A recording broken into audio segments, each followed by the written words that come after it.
Hey guys, it has been a couple of weeks since I posted a video, so this week's video is going to be a new recipe.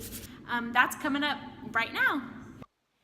Happy Sunday, guys. The Seahawks play at home today, so I decided to rock my Seahawks hat. You know, kill two birds with one stone. Hide the bedhead and cheer for the Hawks. So today it's cold out, rainy, everyone's gonna be staying at home watching the game, so I figured I would make this or try out this new soup recipe and hope that it's a hit because I think it's going to be delicious. Juli Bauer off PaleOMG. If you don't follow her already, you should. She's funny. She posts a ton of really delicious recipes.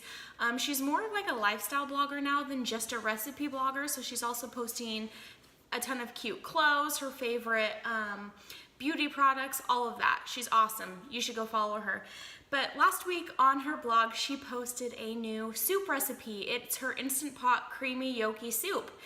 And so I figured I would give that a try today. I don't have an Instant Pot, so I'm gonna try making this just on the stove in my pan. I think that it'll be fine. I read through the directions. I think that it's gonna be fine. So anyways, I just wanted to kind of show you guys some of the main ingredients for the soup. First of all, this is the big important one. Cauliflower gnocchi. Okay, and it's spelled G-N-O-C-C-H-I. You guys have seen this before, right? Apparently it's pronounced gnocchi, but correct me if I'm wrong. So you need that. And then I have ground chicken. She used ground pork, but since I'm gonna be using olive oil throughout this recipe and to cook stuff, I wanted to use a lower fat meat in the soup, so it wasn't like super heavy in fat. That is the only thing with her recipes. She is a paleo cook, and so a lot of her recipes are a little bit on the higher fat end, which is totally fine, but for me, knowing that I'm gonna be using fat in other places in the recipe, I always try to lower it on certain ingredients. Basil, fresh basil, needed a red pepper, organic chicken broth. I have some garlic cloves from my last veggie box, and kale. I have some organic kale here that I'm gonna be chopping up. So, according to her directions, these gnocchi come frozen, so the first thing that we need to do is to put them on a plate, heat them up in the microwave for 3 minutes, and then we're gonna transfer them to a pan with some olive oil and cook them until they're brown. So those are in the microwave thawing out.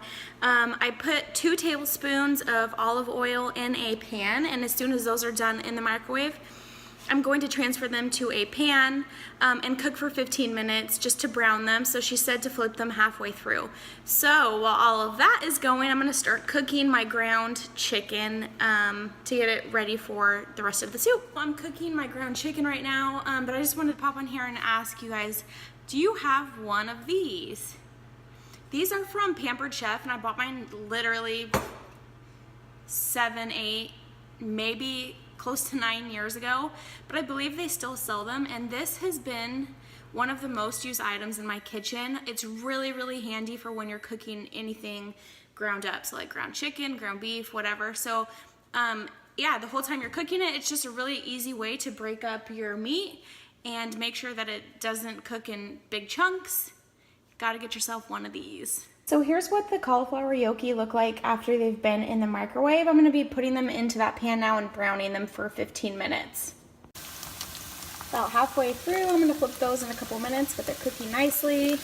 Right here is my ground chicken. I decided to cook it in this pan because after this is cooked, I'm going to transfer the meat out of this pan and cook the rest of the ingredients in here, and then I'll put everything in this soup pot. So if you don't have an Instant Pot, it's probably easier if you cook it in something like this compared to a flat skillet.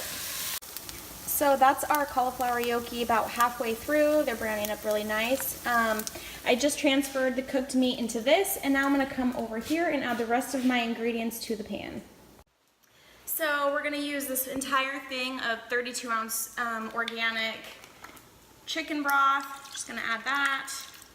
Then I'm gonna add my 14-ounce can of tomatoes. I'm going to dice up my garlic, throw that in there, And also 1 16-ounce bag of frozen cauliflower is gonna go in here as well. Okay, so in my pan I put the tomatoes, the chicken broth, my diced garlic, and the frozen bag of cauliflower. I'm letting that simmer.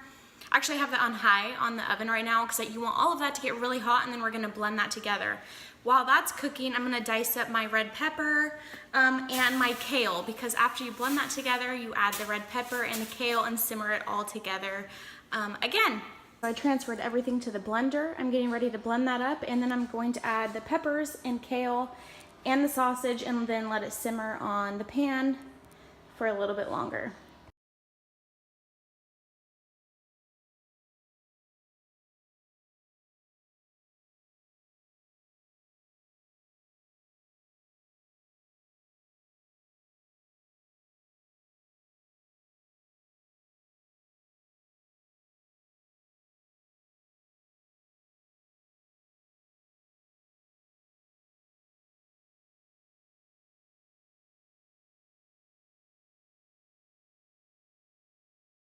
So I just added the kale and the peppers, threw the ground chicken back in there, and I'm gonna let that simmer for a while, and then the final touch is to add the cauliflower gnocchi when this is done.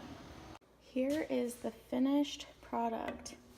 Look at how delicious that looks. All the color, and those are still in the pan. I decided I'm gonna keep the cauliflower gnocchi separate, and then when I have my soup, I'm just gonna add it to it.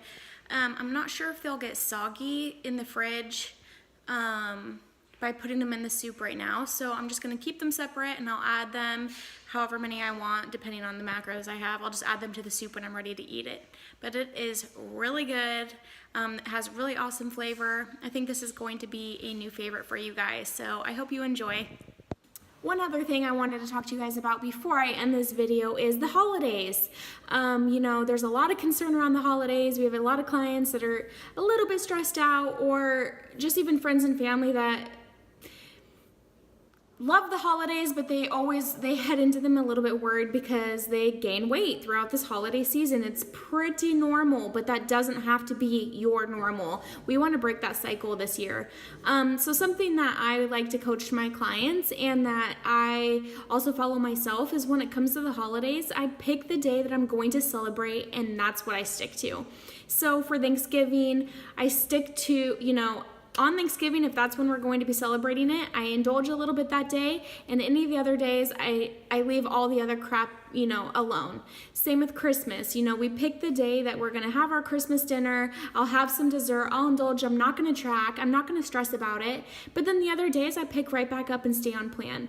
You're going to be able to get through the holidays without gaining any weight, without feeling like you're weighed down and heavy and gross come the new year, if you can just pick your day to celebrate and stay on track and eat those healthy foods that you typically eat all the other times. You know, no one wants to ring in the new year feeling like they've got sludge in their veins. That's what I like to call it. You've indulged every weekend. You're eating pie, chocolates, cookies. I mean, that's my go-to.